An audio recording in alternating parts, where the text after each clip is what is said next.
Okay बच्चों, ध्यान देना बेटा सब लोग। बेसिक्स ऑफ अकाउंट्स हमारा चल रहा था। मेरे ख्याल से आप लोगों ने ये क्वेश्चन नंबर 3 के सारे ट्रांजैक्शन की जर्नल एंट्रीज पास की होगी, राइट।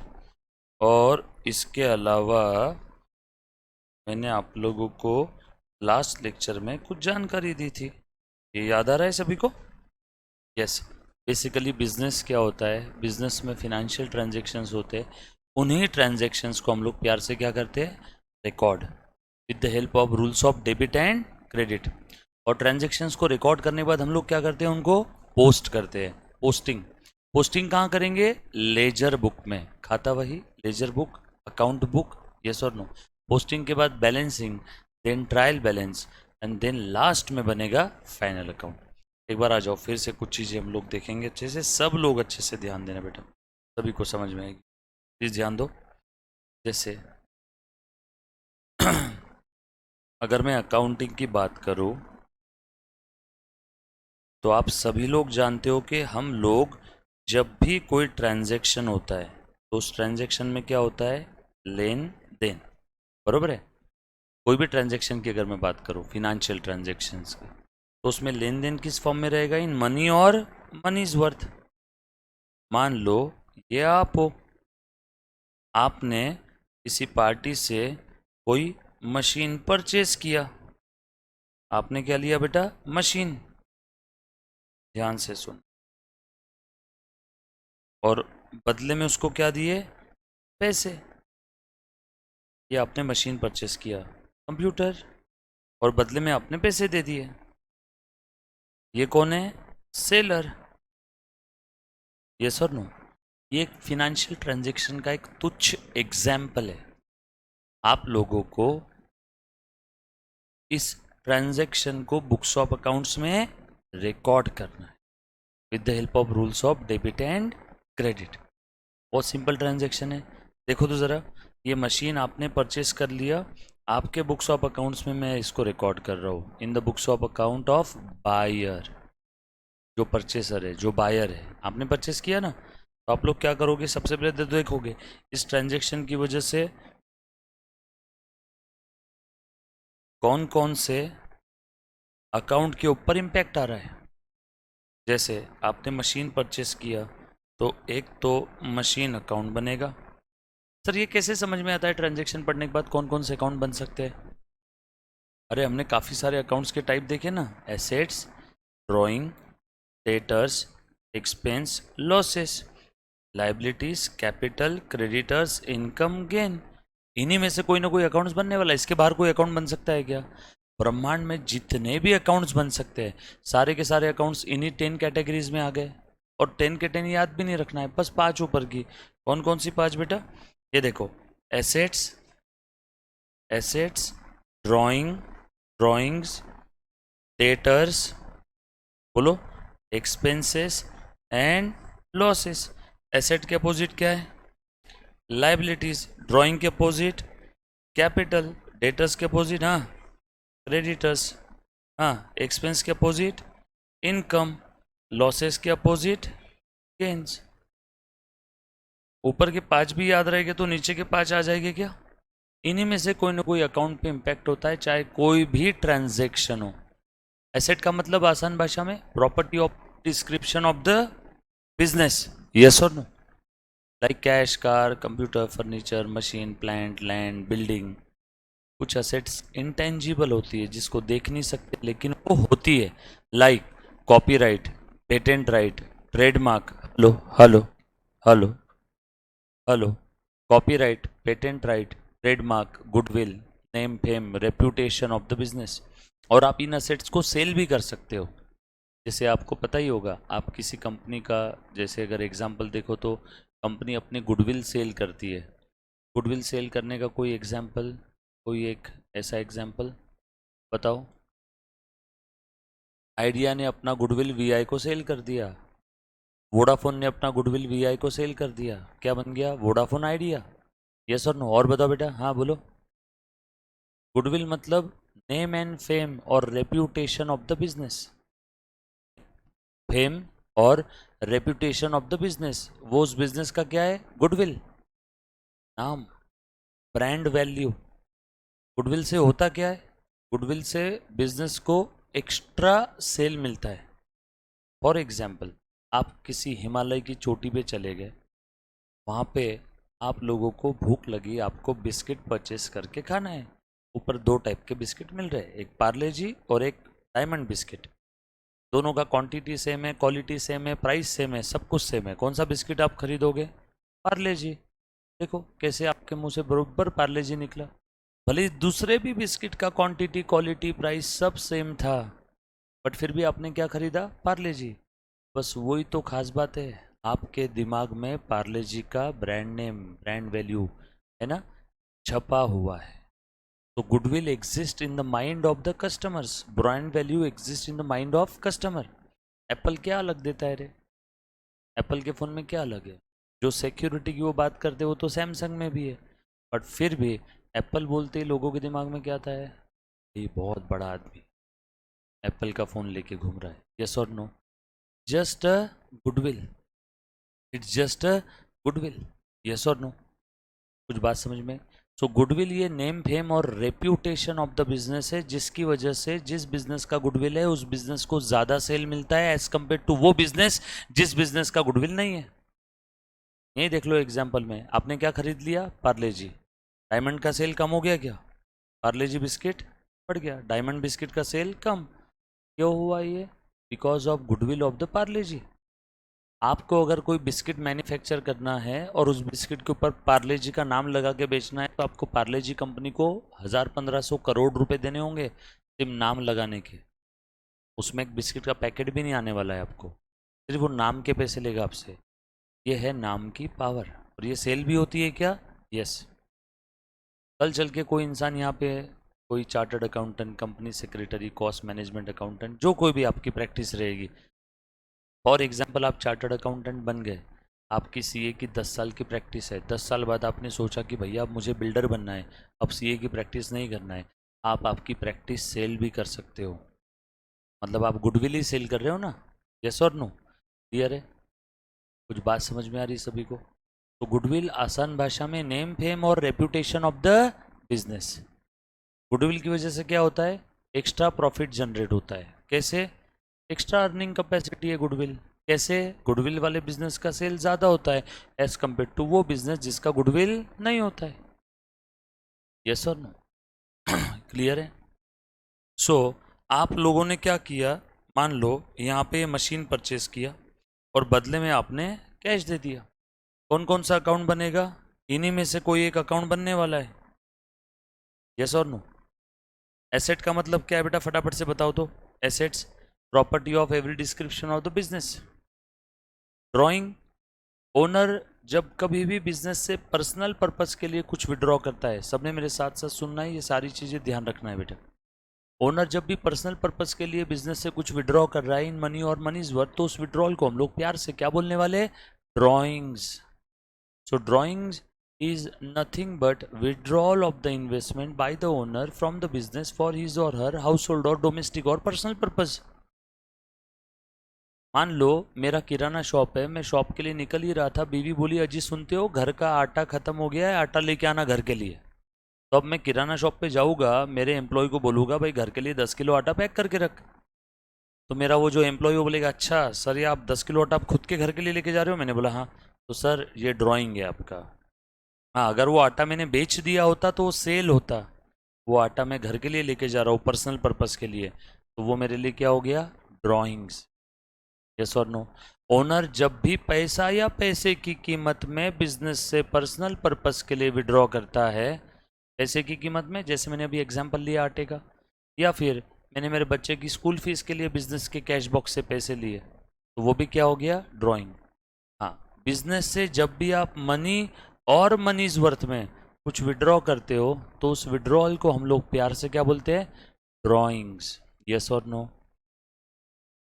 तो असेट हो गया, ड्राइंग्स हो गया। सिर्फ अभी समझो, अकाउंटिंग हम लोग कर देंगे, अकाउंटिंग आने वाले समय में वो ही करना है। मेरे कॉन्सेप्ट समझ लो सारे। डेटर्स, हर वो पार्टी या पर्सन जिससे इन फ्यूचर हमें कुछ लेना है। सबने प्लीज़ ध्यान देना बेटा, जब मैं पढ़ा हूँ, जब मैं कुछ बोलूँ तो आप लोग मेरी आंखों में आंखें डाल के देखो, नीचे नहीं देखना है, ध्यान से देखो। नीचे क्यों देखना है आपको जीवन में? यस और नो?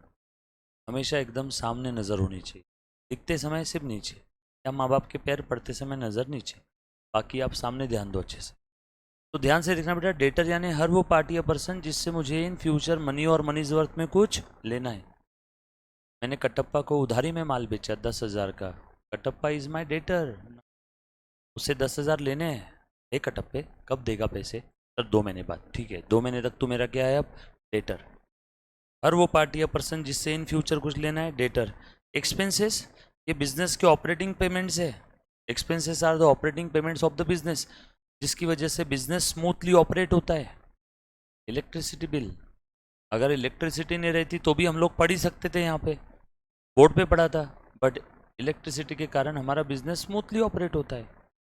बरोबर है ना? ये प्रोजेक्टर के लिए इलेक्ट्रिसिटी लग रही है, इलेक्ट्रिसिटी के कारण प्रोजेक्टर है, यहाँ पे सबको प्रॉपरली दिख रहा है। मैं अलग अलग कलर्स के पेन यूज़ करके दिखा सकता हूँ। डेस्क बेंच के बगैर भी हम लोग पढ़ सकते थे। बरोबर है ना?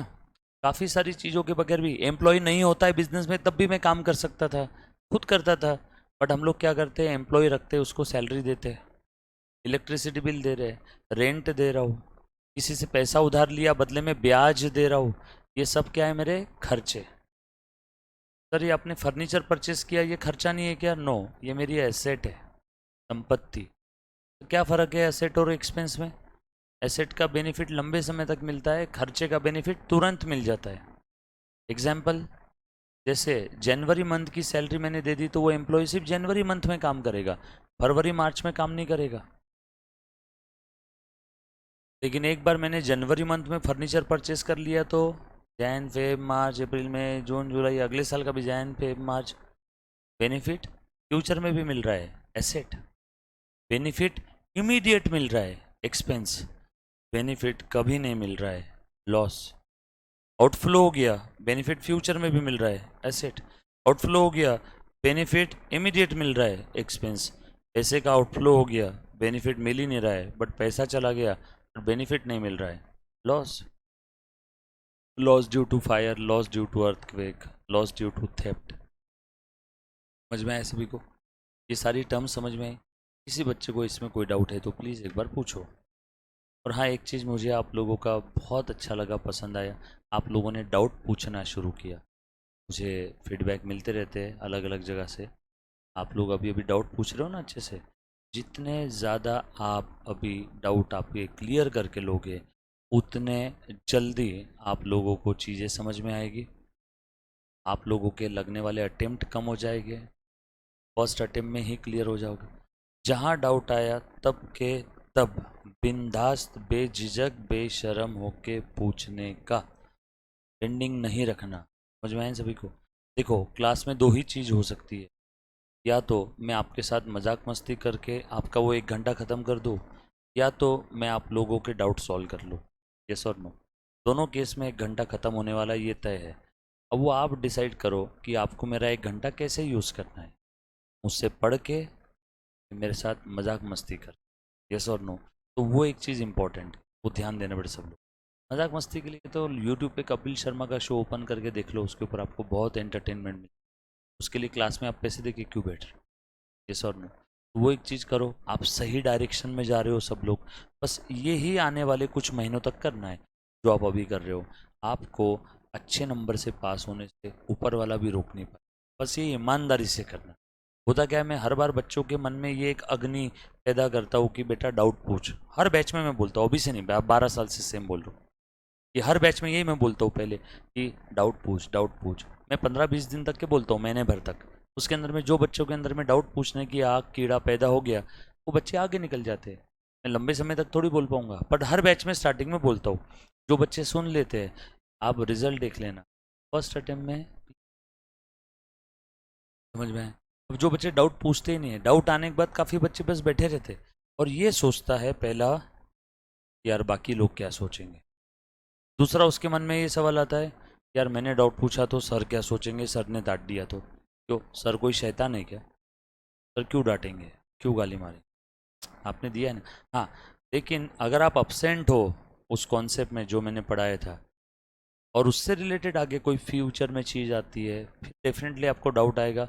तब मैं आपको ज़रूर ये बोलूँगा कि बेटा टेक्नोलॉजी का इस्तेमाल कर, वो वाला लेक्चर वापस देख। इसलिए अपसेंट नहीं रहना है।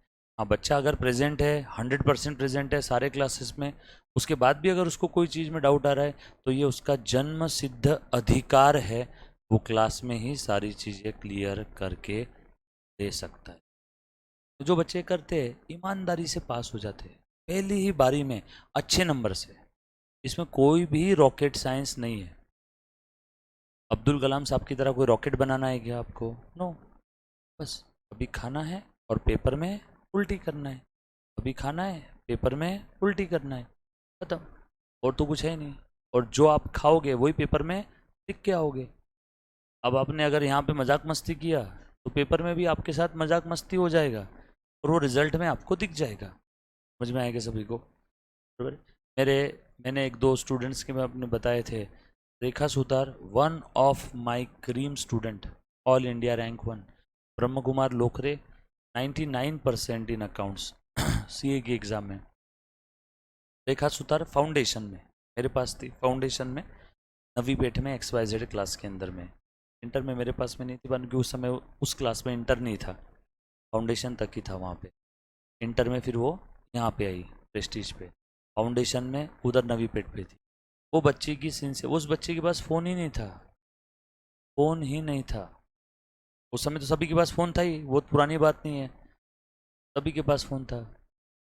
बट वो बच्चे की एक खास बात ये थी, सर मेरे को फ़ोन का क्या काम है पढ़ाई करने के लिए, डाउट मैं आपसे तब के तब पूछती हूँ, बाद में मेरे को डाउट आते ही नहीं।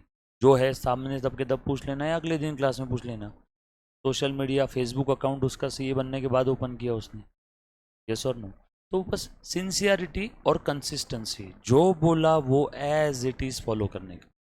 काफ़ी सारे बच्चे, काजल अग्रवाल, दीपिका पात्रा, रेखा, ब्रह्मा कुमार, काफ़ी सारे बच्चे, सबके अंदर एक खास बात थी, सब लोग सिंसियर थे, कंसिस्टेंट थे। अगर बोला बिल्डिंग से कूद जाओ, कूद जाने का इतना भरोसा था। बस वो एक भरोसा रखो स्टार्ट से लेके एंड तक, बाकी और कुछ उसमें रॉकेट साइंस है नहीं। बरोबर है क्या? आ जाओ आगे बढ़ते थोड़ा सा और। एसेट ड्राइंग डेटा से एक्सप्लेन लॉसेस का मतलब समझ में आया सभी को? एसेट के अपोजिट क्या है बेटा? लाइबिलिटी। ड्राइंग के अपोजिट कैपिटल। लाइबिलिटी क्या होती है? Liabilities are the financial obligation of the business. और एग्जाम्पल, मैंने अगर किसी बैंक से लोन लिया तो वो क्या है मेरे लिए? लाइबिलिटी। चौकाना पड़ेगा, लौटाना पड़ेगा, यस और नो? मैंने किसी से माल उधारी में खरीदा 10,000 रुपये का, मुझे उसे 10,000 देने पड़ेंगे ना, तो वो भी क्या है? मेरी लाइबिलिटी। और जिस पार्टी या पर्सन के लिए मेरी लाइबिलिटी होती है वो पार्टी या पर्सन मेरा क्या बन जाता है? क्रेडिटर। मैंने स्टेट बैंक ऑफ इंडिया से 10 लाख रुपए का लोन लिया, तो 10 लाख का वो लोन मेरी लाइबिलिटी है और स्टेट बैंक ऑफ इंडिया मेरी क्रेडिटर है। मैंने बाहुबली से 50,000 रुपये का माल उधारी में लिया, तो मुझे उसे 50,000 देना है, जो देना है वो मेरी लाइबिलिटी है and Baahubali is my creditor.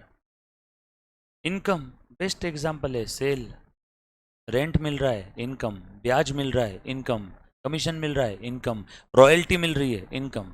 Royalty जैसे मान लो मैंने अकाउंट्स की एक बुक लिखी हुई है और अप्पा बलवन चौक पे एक बुक शॉप है प्रगति, वहाँ पे मैंने वो लिखा हुआ बुक दे दिया उसको और उसको बोला कि आप इस बुक की कॉपी बेच सकते हो, पर कॉपी मुझे 50 रुपये रॉयल्टी चाहिए। तो मेरे लिए वो रॉयल्टी क्या हो गई? इनकम। जैसे जैसे वो कॉपी बेचेगा मेरे लिखे हुए बुक की, हर बुक के पीछे मुझे कितनी रॉयल्टी मिलेगी? 50। लता मंगेशकर का गाया हुआ गाना अगर कोई ऑल इंडिया रेडियो चैनल पे बजता है, राष्ट्रगीत, कुछ स्पेसिफिक गाने उनके, तो लता मंगेशकर के खाते में कितने पैसे जाते हैं? कुछ 1-2 रुपये, 50 पैसे, 25 पैसे, जितने बार वो गाना बजेगा। तो लता जी को उसकी क्या मिलती है? रॉयल्टी। यस और नो? कुछ बात समझ में आए? तो रॉयल्टी जिसको मिल रही है उसके लिए क्या है? इनकम। जो रॉयल्टी दे रहा है उसके लिए रॉयल्टी क्या है? एक्सपेंस। Sale, income. इंटरेस्ट मिल रहा है, इनकम। कमीशन मिल रहा है, इनकम। रॉयल्टी मिल रही है, इनकम। देन गेन, बैठे बिठाए विदाउट हार्ड वर्क आपको अगर फायदा हो गया तो वो आपका क्या है? गेन। तो फिर दोनों में फर्क क्या है इनकम और गेन में? हार्ड वर्क करने के बाद जो मिलता है वो इनकम, विदाउट हार्ड वर्क जो मिल रहा है वो गेन। अकाउंटिंग दोनों की सेम टू सेम, बस मीनिंग थोड़ा सा अलग है। कुछ बात समझ में? गेन के एग्जाम्पल, लॉटरी लग गई, बैठे बिठाए प्रॉपर्टी के भाव बढ़ गए, गेन हो गया। आपने क्या मेहनत की लॉटरी में?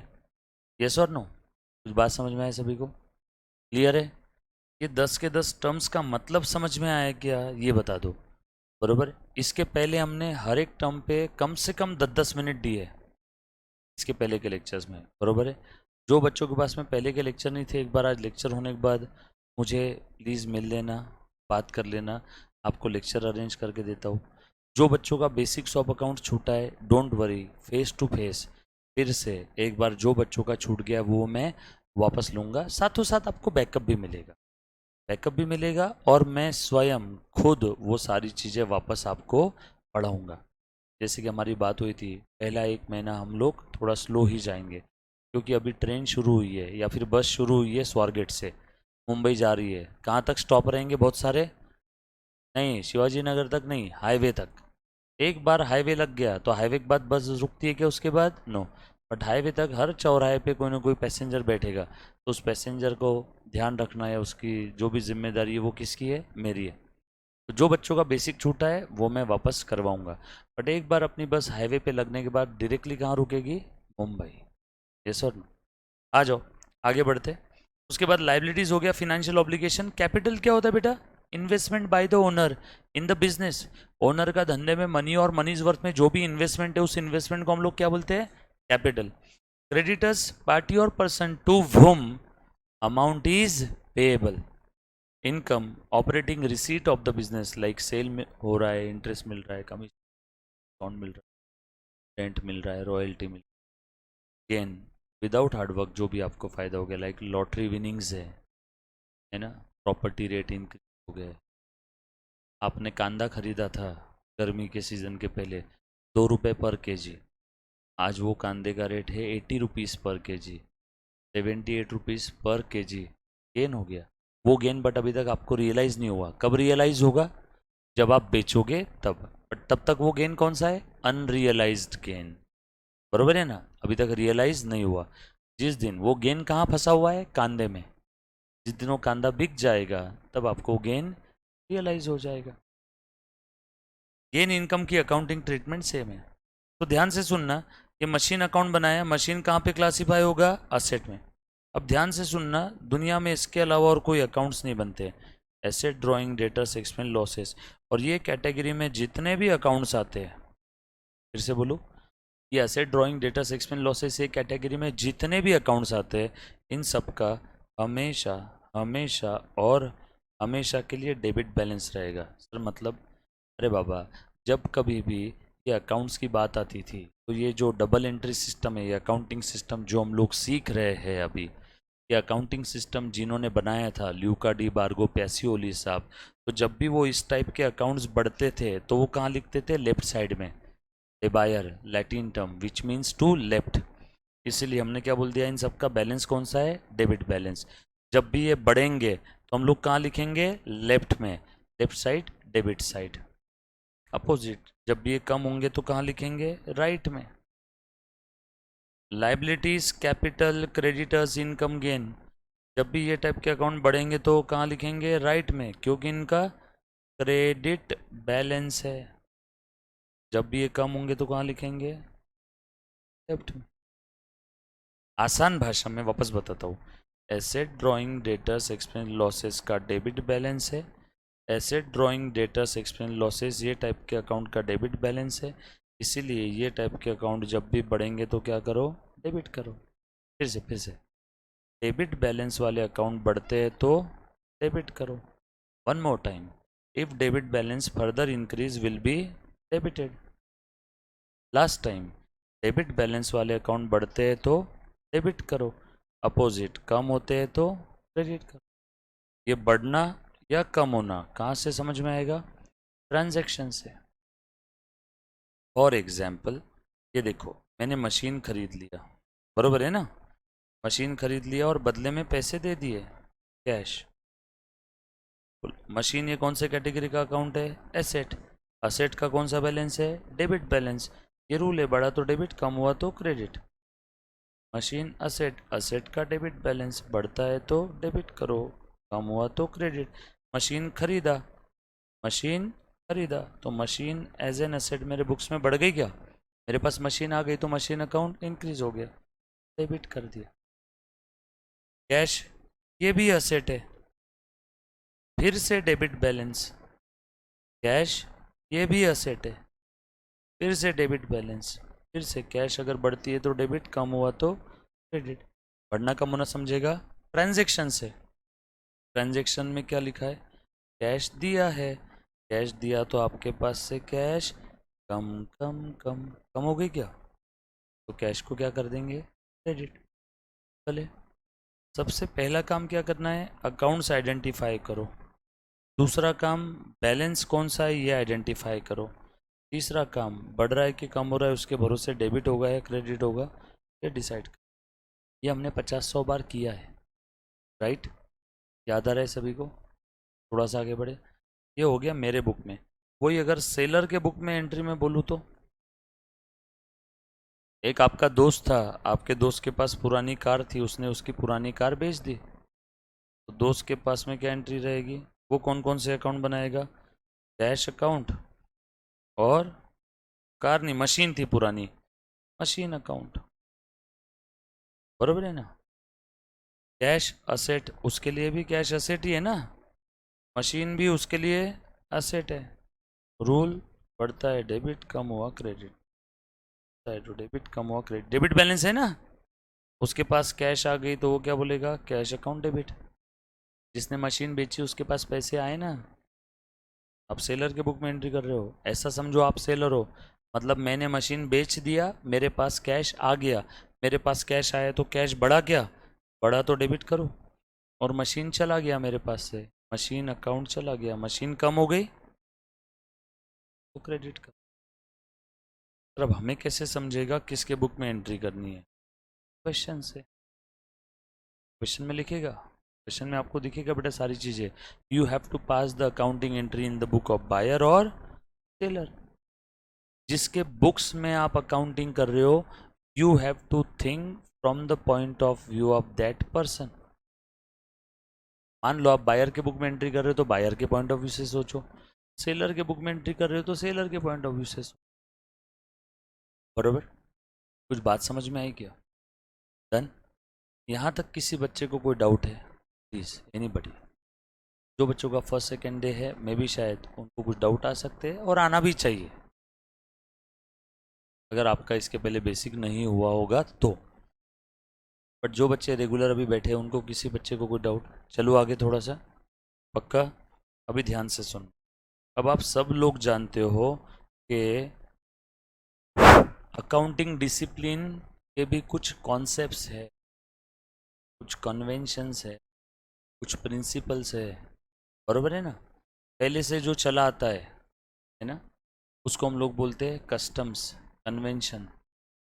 और वो ही कन्वेंशन आगे जाके क्या बन जाते हैं? प्रिंसिपल। सुनो, मैं एक सिंपल सा लॉजिक बता। एक कॉन्सेप्चुअल बात करो आप मेरे से थोड़ी सी। आपको अगर किसी ने मारा तो कॉन्सेप्चुअली आप भी उसको मारेंगे ना। तो कोर्ट भी तो बोलता है सेल्फ डिफेंस में आपने किसी को मार दिया तो कोई गलत थोड़ी है वो। यस और नो? कॉन्सेप्ट है। पहले के ज़माने में क्या होता था, कोई किसी को मार देता तो उसको हाथी के पैरों के नीचे कुचल के मार देते थे। जिसने भी किसी का मर्डर किया होगा तो उस क्रिमिनल को भी ऐसे ही मार देते थे। ये सब अलग अलग प्रकार से मारा करते थे। कॉन्सेप्ट क्या था उसके पीछे का?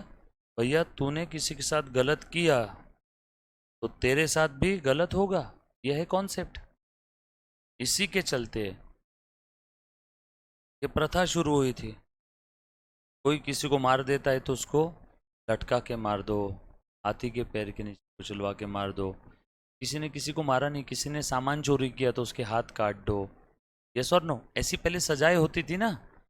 तो यही क्या था? कस्टम, कन्वेंशन, चाली रीति, रूढ़ी, परंपरा। और वो ही परंपरा आज के टाइम पे क्या हो गई है बेटा? प्रिंसिपल्स। छोड़ो ना, रूल्स और प्रिंसिपल्स। ताजीरात हिंद दफा 302 के तहत फांसी की सजा दी जाती। तो ये कॉन्सेप्ट था, वही कॉन्सेप्ट कन्वेंशन में बदला, और वही कन्वेंशंस, कस्टम, परंपरा आज क्या बन गई? Rules, principles. तो वैसे ही अकाउंटिंग के कुछ कॉन्सेप्ट्स है जो बाद में कन्वेंशंस बने, आज उन्हीं को हम लोग क्या बोल के फॉलो करते हैं, अकाउंटिंग प्रिंसिपल्स, अकाउंटिंग रूल्स। और उसमें के कुछ प्रिंसिपल्स के लिए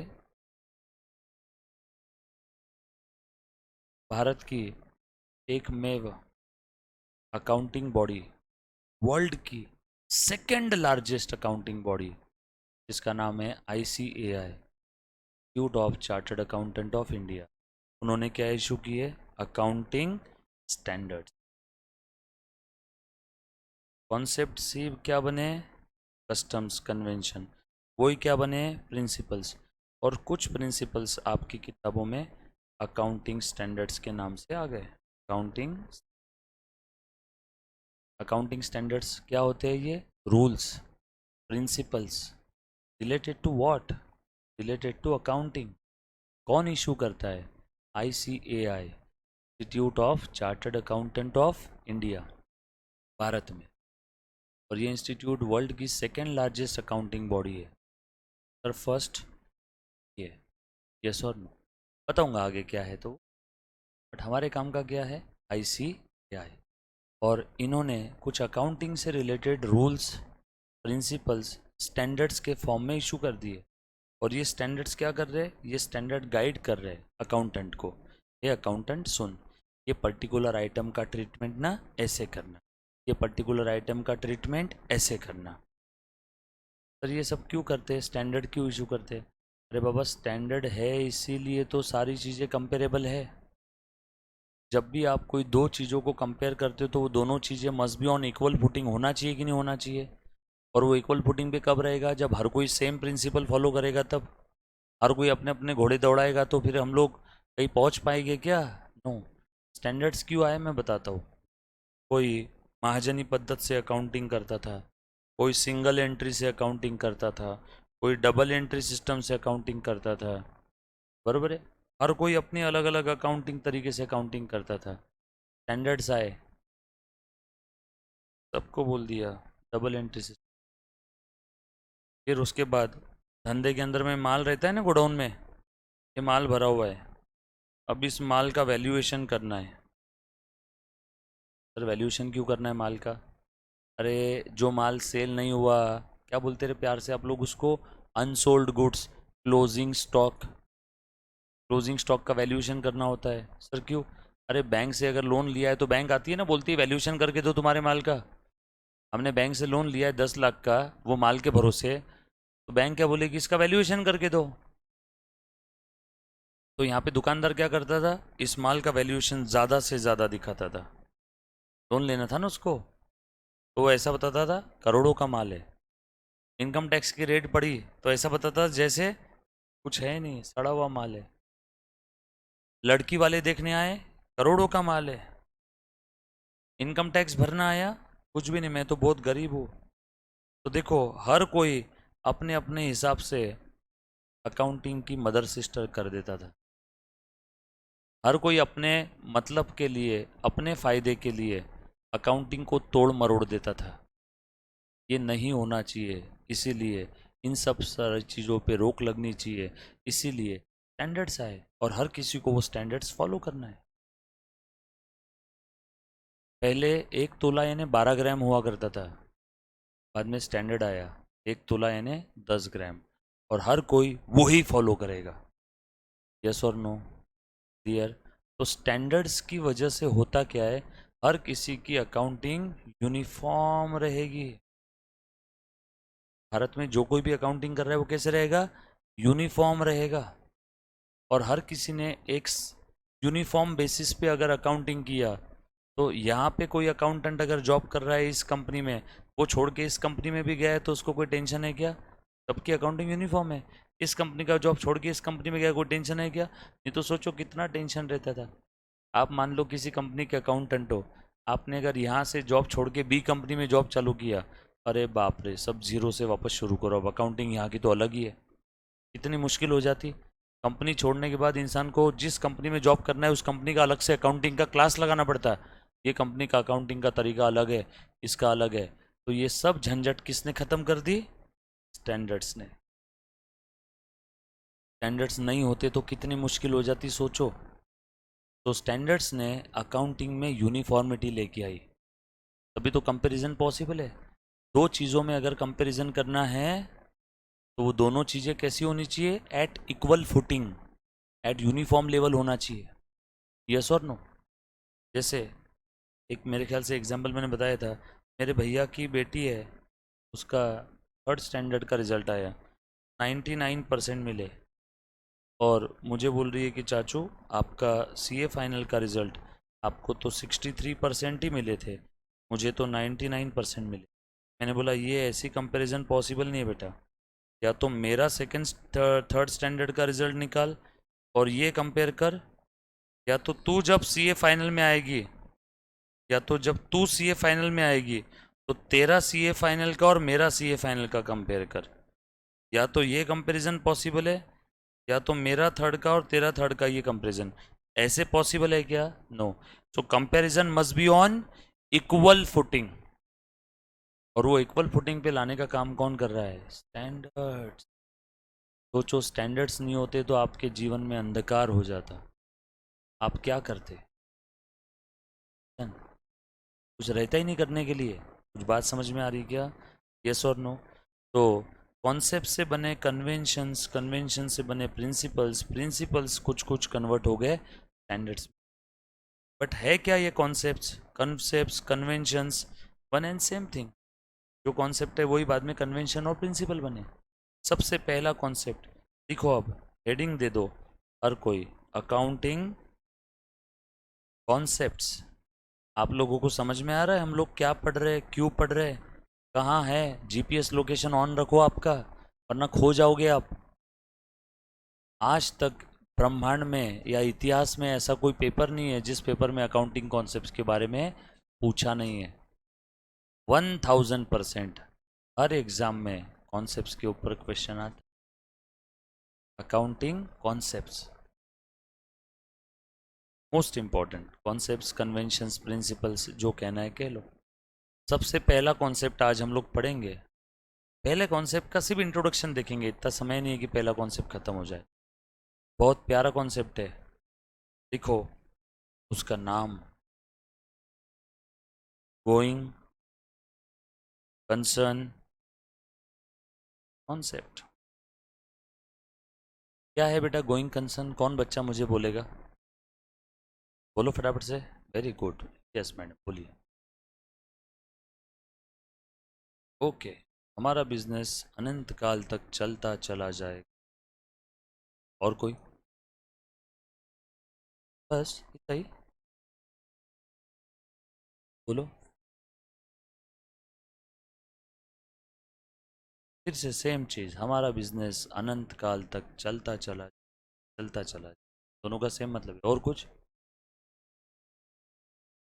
अरे मैं 5 मिनट में सिर्फ इस कॉन्सेप्ट का इंट्रोडक्शन दूंगा और आप लोगों ने कॉन्सेप्ट खत्म कर। और कोई गोइंग कंसर्न कॉन्सेप्ट के बारे में?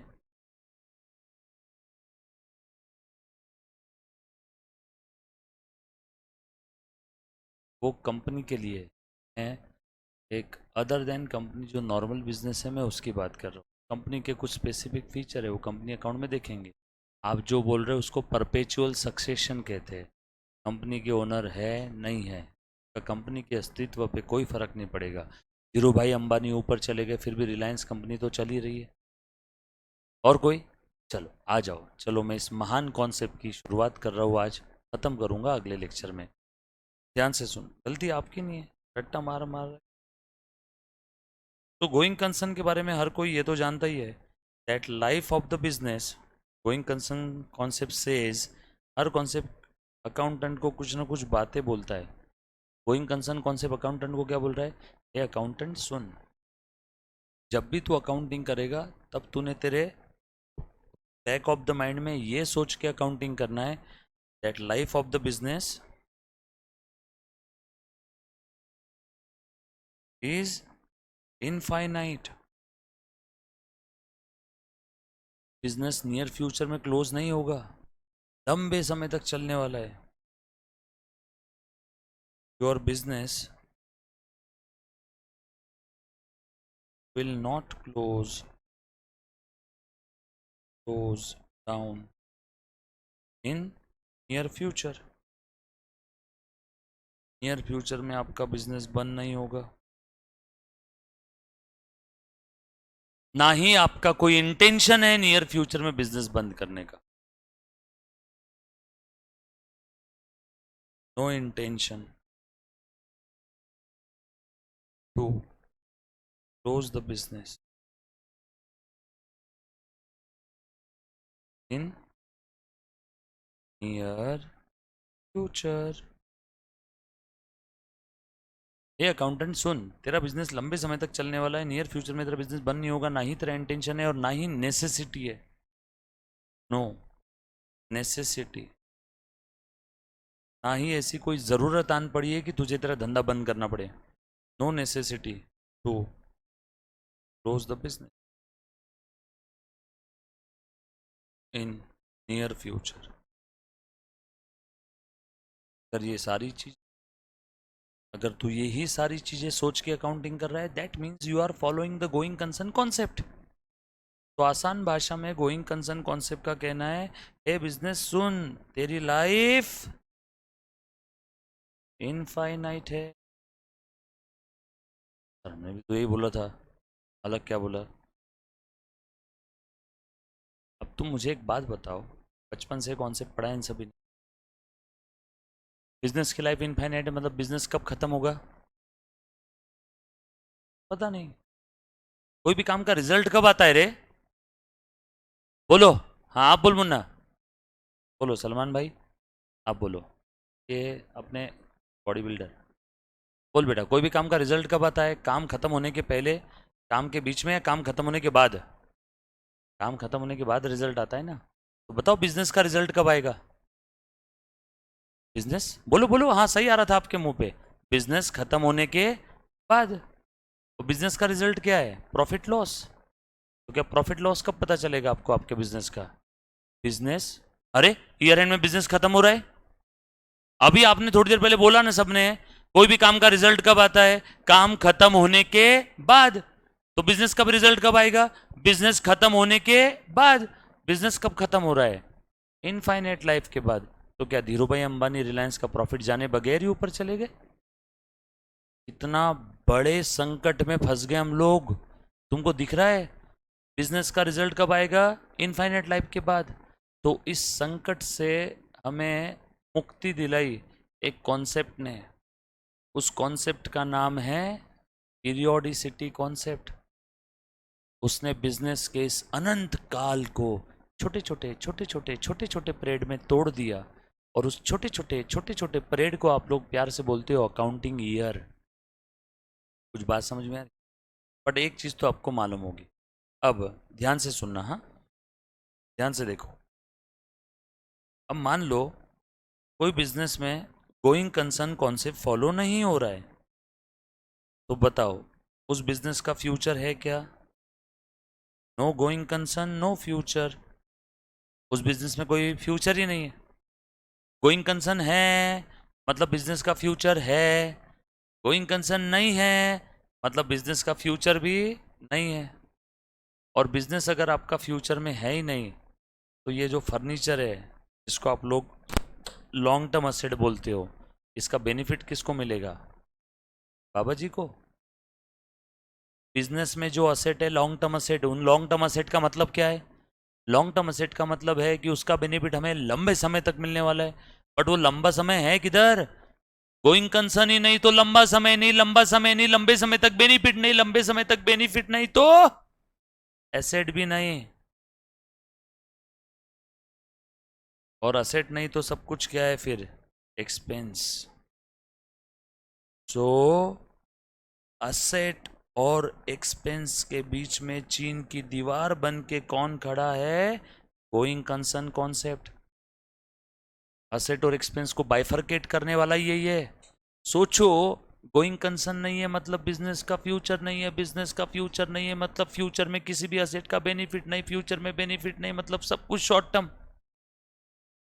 आप बोलते हो ना बार बार, long term asset, short term asset, fix asset, current asset. Fix और करंट कब बनता है, फिक्स का क्या होता है बताओ, बेनिफिट लंबे समय तक मिलेगा, फिक्स। करंट असेट बेनिफिट थोड़े समय तक मिलेगा। बट जब गोइंग कंसर्न ही नहीं तो लंबा समय नहीं, लंबा समय नहीं तो फिक्स असेट नहीं, फिक्स असेट नहीं तो सब कुछ क्या बन जाएगा, करंट असेट। तो फिक्स और करंट को रोक के किसने रखा है, दोनों को आपस में मिलने से किसने रोका है, गोइंग कंसर्न। गोइंग कंसर्न ही वो कॉन्सेप्ट है जिसने फिक्स और current, long term short term, asset expense, capital item revenue item. Capital expenditure का मतलब देखा था ना, लंबे समय तक बेनिफिट मिलता है, रेवेन्यू का इमीडिएट मिलता है यानी शॉर्ट टर्म। बट ये लॉन्ग टर्म शॉर्ट टर्म कब रहेगा, जब गोइंग कंसर्न रहेगा। गोइंग कंसर्न नहीं तो सब कुछ शॉर्ट टर्म है, और सब कुछ शॉर्ट टर्म है मतलब लॉन्ग टर्म वाला एक भी कॉन्सेप्ट आपके बुक्स ऑफ अकाउंट में जिंदा ही नहीं रह पाएगा।